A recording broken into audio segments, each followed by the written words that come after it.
يعطيكم ألف عافية. وصفتنا لليوم إن شاء الله رح تكون أطيب وألذ سمن عربي على الطريقة الأردنية. تابعوا معي الفيديو وتعالوا نشوف طريقة العمل. في البداية هون رح أحكي عن الزبدة اللي استخدمت هون الزبدة العربية.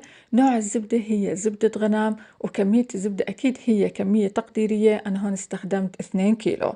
طبعا حطيتهم على الغاز عنا لازم يكون على الواطي حتى تذوب معي الزبدة شوي شوي، وحتى إنها ما تحترق معي على الأطراف. طبعا هون أنا كل شوي كنت أحركها.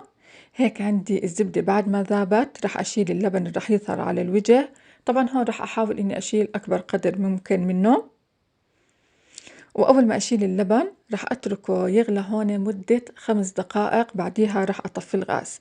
هيك عندي أول ما طفيت الغاز.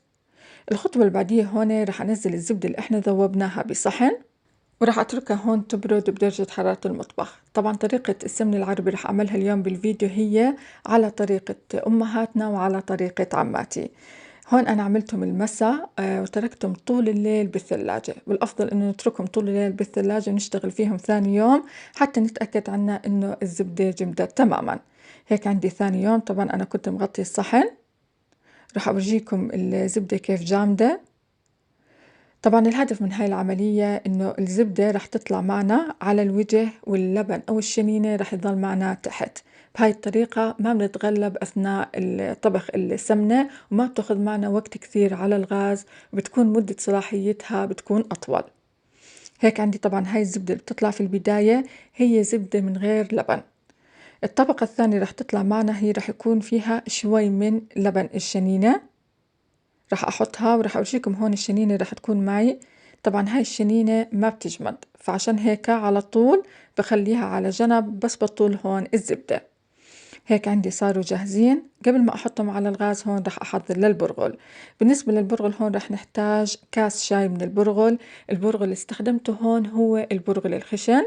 رح أغسله ورح أنقعه بكاسة شاي كمان من المي. رح أخليهم على جنب، وهون رح نحضر لحواجة السمنة. بالنسبة للسمنة هون رح أستخدم الحندقوق. طبعا الحندقوق هو مكون أساسي. جبت العشبة هاي من عند العطار، وهون رح أستخدم كمان خلطة من الحندقوق والفيجن والكركم. طبعا هاي كمان جبتها من عند العطار. رح أورجيكم هون الفيجن هو كمان مكون أساسي بالوصفة، وبيعطي نكهة كثير طيبة للسمنة. الفيجن هون احنا عنا مزروع في البيوت وكمان متوفر عند العطار. هاي العشبة خصيصا موجودة فقط في الأردن. ورح استخدم كمان هون حواشة السمنة بالإضافة للكركم.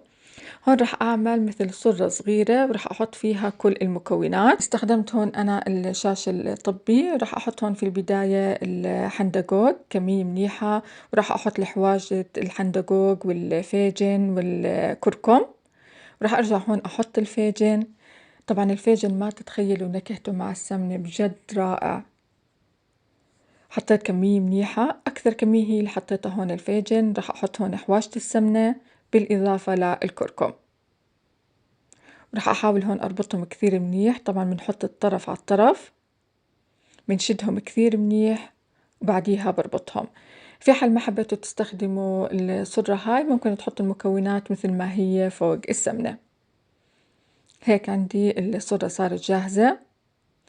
وهيك عندي الزبدة بعد ما حطيتها على الغاز رح أتركها كمان هون على نار واطية حتى تذوب معي تماما. هون كنت أحركها كل شوي حتى تذوب معي كل كمية الزبدة. طبعا هي ما بتاخذ معنا وقت، بسرعة بتذوب. أول ما تذوب معي هون رح أنزل البرغل. طبعا نزلت كل كمية البرغل اللي نقعتها، ورح أحركهم شوي هون. طبعا بهاي المرحلة كمان نزلت معلقة صغيرة من الملح.